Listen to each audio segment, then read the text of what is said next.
Meeting आली आणि तुम्ही मीटिंग अटेंड केल्या सो कितें सांगता दिसता तुमकां? आमच्यो स्ट्रॅटेजीज प्लॅन आउट केल्ले आसात. फाल्यांच्यान टायम टेबल केल्लो आसा. आयज कॅम्पेनाची सुरवात जाली. महालक्ष्मीच्या देवळान भितर श्रीफळ दवरून कॅम्पेन सुरू जाल्लें आसा आनी फाल्यांच्यान जो प्रवास आसा प्रत्येक मतदारसंघान भितर पयले हातून भितर पयले 5 दिसां भितर सगळो संपूर्ण मतदारसंघ एक कार्यकर्त्यांच्यो भेटीगाठी जातल्यो आनी ताचे नंतर परत एक फावटी 40 दिसांचो प्लॅन आमी करतले. सो रिमेनिंग 35 डेज कसो करतले ते सगळे प्रत्येकाक दिल्ले आसा चार्ट.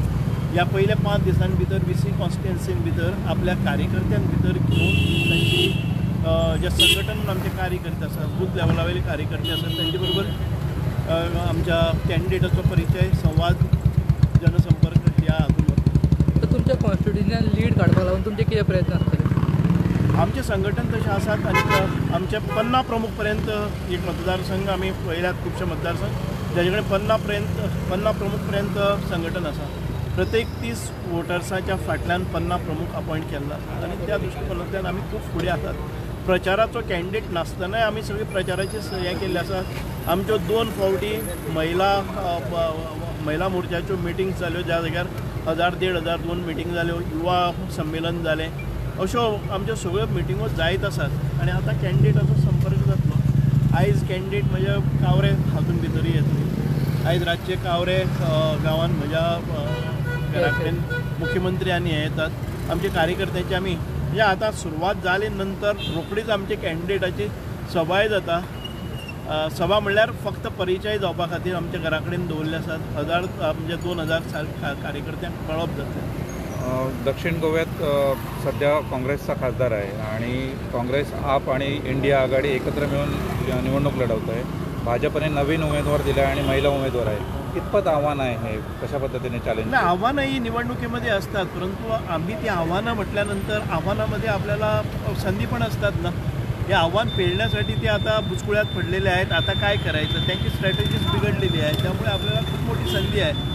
आपण एक नरेंद्रजी मोदींनी जे आपल्याला एक महिला उमेदवार दिलेले आहे आणि 50% रिझर्वेशन दिलेले आहे आणि 100% विजयाची खात्री आहे. गोव्यामध्ये दोन्ही खासदार जातील एवढी निश्चित आहे. कारण ज्या प्रकारे आपण साधन सुविधा इन्फ्रास्ट्रक्चर आणि एक गुड गव्हर्नन्स दिलेला आहे त्यामुळे नक्कीच हा विजय आपला आहे. दक्षिण गोव्यात तुमच्याकडे विशेष जबाबदारी आहे. मध्यंतरी ज्यावेळी उमेदवार ठरवत होते त्यावेळी सुद्धा तुम्हाला दिल्लीत बोलवून तुमचा फीडबॅक घेतला होता. काय तुमचं नियोजन कसं? नक्कीच म्हणजे दक्षिण गोव्यातील सांगे मतदारसंघाची हा एक संघटनात्मक अत्यंत मजबूत असलेला मतदारसंघ आहे आणि याच्यामधनं नरेंद्र मोदीजी असं काही नाही की सांगे मतदारसंघामध्ये अल्पसंख्याक नाही आहेत. 30% लोक अल्पसंख्याक आहेत तरीसुद्धा आपल्या संघटनेच्या जोरावर आपल्यामध्ये अल्पसंख्याक नगरपालिका क्षेत्रामध्ये आपले काउन्सिलर्स आहेत ते आपल्या बाजूला आहेत आणि आपले बहुतेक सरपंच वगैरे 7ही पंचायतीवर आपलं वर्चस्व आहे. आपला नगरपालिका आपले वर्चस्व आहे. म्हणजे एकूण निवडणुकीत उभे राहिलेल्या पैकी साधारणतः 62 जे लोकप्रतिनिधी आहेत त्याच्यामध्ये 50 लोकप्रतिनिधी आपल्या भारतीय जनता पार्टीच्या चिन्हावर म्हणजे आपले समर्थक निवडून आलेले आहेत. त्यामुळे मला विशेष असं काही खतरा दिसत नाही. 66चा कसा प्रतिसाद मिळाला?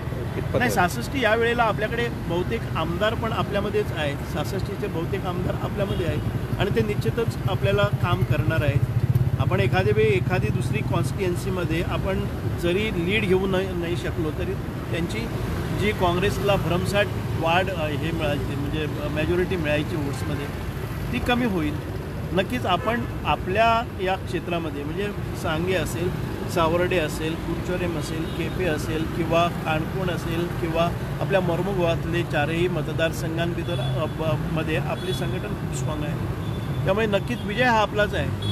काँग्रेसनं कुठलाही कॅन्डिडेट दिले आणि कितीही गठबंधन झालं तर ते गठबंधन जोपर्यंत एका व्यक्तीवर आतापर्यंत ते कॅन्डिडेट आणि उमेदवार देऊ शकले नाही ते बुचकुळ्यात आहेत. त्याची संधी आपल्याला फार मोठी आहे. विजय हा निश्चित झालेला आहे. थँक्यू. Thank you sir.